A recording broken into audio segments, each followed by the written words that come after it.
Hello one and all, this is Soulful Lordy, James Bullock, Hello? once again with another video game first impressions. This time around, Resident Evil 3 for the PlayStation 4, Xbox One, and PC. Resident Evil 3 is not only a survival horror third-person shooter, but also a remake of the 1999 Resident Evil 3 Nemesis game, while also being a sequel to the 2019 Resident Evil 2 remake. And with Resident Evil 3, the remake, it actually uses a lot of the assets from the Resident Evil 2 remake right down to the menu system. The gunplay, the overall aesthetics are very much like Resident Evil 2, which makes it not only a gorgeous looking game, but also a very tight and competent game when it comes to the gameplay, when it comes to the gunplay, when it comes to trying to shoot whatever zombie or dog or giant frog thing that you have to take on, or most importantly, Nemesis himself. But there are some added gameplay implementations, and one of those being the fact that the game is more action oriented. It's very obvious that you're given a lot more ammo and opportunities to shoot the zombies early in the game compared to Resident Evil 2. One of the biggest additions to the gameplay from Resident Evil 2 compared to Resident Evil 3 is the fact that there is a quick roll option. Quick roll, if done properly by the player, allows for the player to slip past an enemy and actually slow down time as the game automatically aims for you for a potential headshot. Now, quick roll is a great implementation when it functions properly.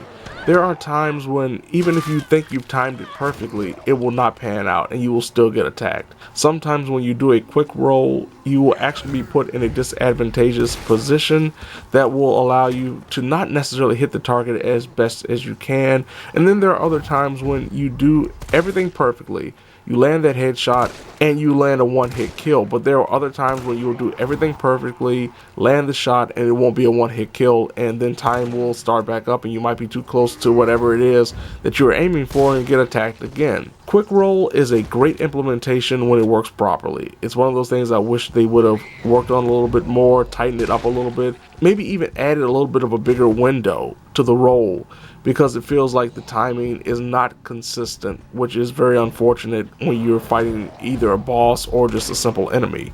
Speaking of bosses, Nemesis is also slightly disappointing. Unlike Mr. X from Resident Evil 2, who shows up about a third of the way through the game, Nemesis pretty much shows up at the very beginning. And unfortunately, unlike Mr. X, when he shows up, Nemesis doesn't just randomly show up at times. He is locked into certain points of the story and will show up then and only then. The stalking portions of Nemesis are very terrifying, are very hard. A couple of shots from Nemesis and you will die. But it's not like with Mr. X, where you had to be careful at all times when you knew he was lurking around the police station, for example. And if you fired off too many shots, that would alert him, and next thing you know, he's on your tail. Nemesis is not like that. If you get past the section with Nemesis in it, you don't have to worry about him anymore. Another thing that makes Nemesis not that much threatening is the fact that he can be taken down. And if he's taken down, unlike Mr. X, just for a temporary reprieve, he actually drops things that will give you upgrades or ammo that will help you take him down even more so. Now, for those who don't want to have their game terrorized by Nemesis and having a potential situation be turned upside down because of this roaming beast, then it will be a lot less strenuous for you to play Resident Evil 3 than compared to Resident Evil 2. While there isn't an A and B campaign scenario like in Resident Evil 2, there are multiple difficulty levels, there are trophies and achievements that are connected to finishing the game as quickly as possible, getting an S rank on the hardest difficulty possible. So, the game does incentivize a multiple playthrough experience, very similar to the older Resident Evil games. But if you're just playing through the story and that's all you want to play through, you just want to play through once, it may be a little bit of an underwhelming experience considering the length. Apparently Capcom felt that there's something else that needed to be attached to the game, and that is a multiplayer mode. Resident Evil Resistance is a 4-on-1 PvP multiplayer experience where you play as either one of 4 survivor characters or the mastermind, which is a scientist that is controlling the lab experiments that are out to get these survivors who are trying to get through and escape whatever hellish contraption they have to go through.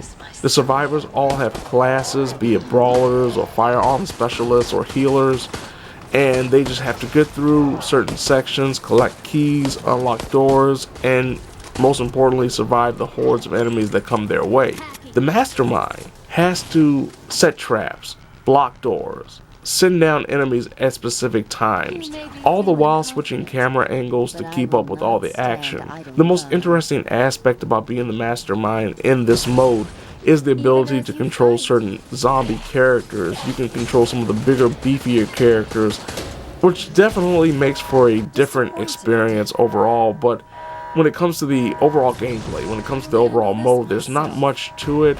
The ranking and leveling system will keep people that are interested coming back for more, but from a gameplay perspective, there's not much there, and it's not that much to encourage those who don't necessarily care for multiplayer games in that light to come back and try it again. Overall, Resident Evil 3 is not the home run that Resident Evil 2 Remake was a year ago, but it's still a very fun action-adventure survival horror third-person shooter. It's a game that die-hard Resident Evil fans will more than likely enjoy a lot more than just people who want to play through the story once. If you're not with the mindset of multiple playthroughs, of learning the routes, of trying to get the best time possible, get the best grade possible, and unlock everything that is possible in the game, then it may not be the game that you want to pay $60 for. But for die-hard Resident Evil fans, I think they will thoroughly enjoy this. Maybe not as much as Resident Evil 2 Remake, and definitely not as much as the originals, but it still will be a very fun time. So there you have it. This has been so full lordy. James Bullock, once again, with another video game first impressions. Resident Evil 3 Remake for the PS4, Xbox One, and PC.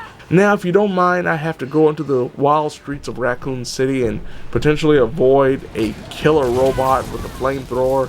And if I'm not careful, he could impale me and make me cry out, "Oh lordy."